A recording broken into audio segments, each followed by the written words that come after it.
Diane Keaton, the Oscar-winning actor whose singular mix of wit, steel and style helped define modern American cinema, has died in California at 79, her family confirmed.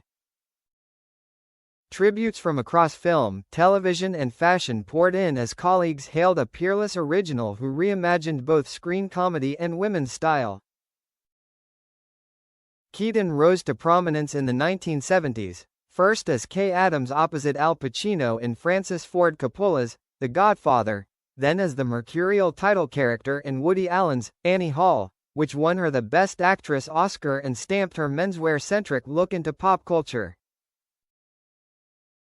She reprised Kay in parts 2 and 3 and became a multi-decade box office presence with turns in Manhattan, Sleeper, Baby Boom, Father of the Bride, The First Wives Club, Something's Gotta Give, and The Book Club films. Over 5 decades she earned an Academy Award, a BAFTA, multiple Golden Globes, and nominations for 2 Emmys and a. Her creative partnerships defined eras. With Woody Allen she crafted a run of urbane comedies culminating in Annie Hall, a performance fans often read as autobiographical. "It's not true," she told the New York Times in 1977, "but there are elements of truth in it." She remained publicly supportive of Allen during later controversies, a stance she reiterated in 2018. Keaton's collaboration with writer-director Nancy Meyers yielded a different archetype: assured, emotionally fluent women navigating career, family, and late-life romance. Beginning with Baby Boom, then the 2 Father of the Bride films and Something's Gotta Give, Keaton anchored a sleek studio comedy tradition that treated middle-aged heroines as box office leads. Away from the camera, Keaton cultivated a fiercely independent life. Despite high-profile relationships with Allen, Warren Beatty, and her Godfather co-star Al Pacino, she chose not to marry, later adopting 2 children in her 50s.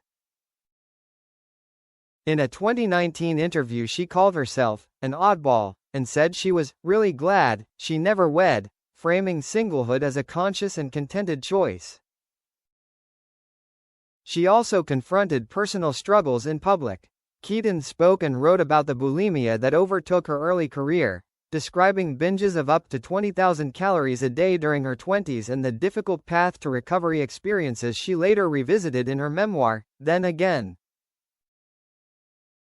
The candor helped broaden the conversation around disordered eating, addiction, and the pressures placed on young performers.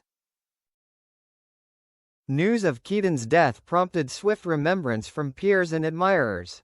Bette Midler called her brilliant, beautiful, extraordinary, reflecting on their chemistry in The First Wives Club, while broadcasters and actors praised a performer who could ground pathos in throwaway asides and make a hat, tie and wide-leg trousers look like armor. Piers Morgan wrote, "One of Hollywood's greatest actresses, and a delightful lady." In recent months, friends said Keaton's health declined suddenly, a change her family kept private. Even so, she remained a vivid presence to the end, funny, exacting, and, as ever, completely herself. She is survived by her children, Dexter and Duke, and by the films that continue to make her case as a singular American original.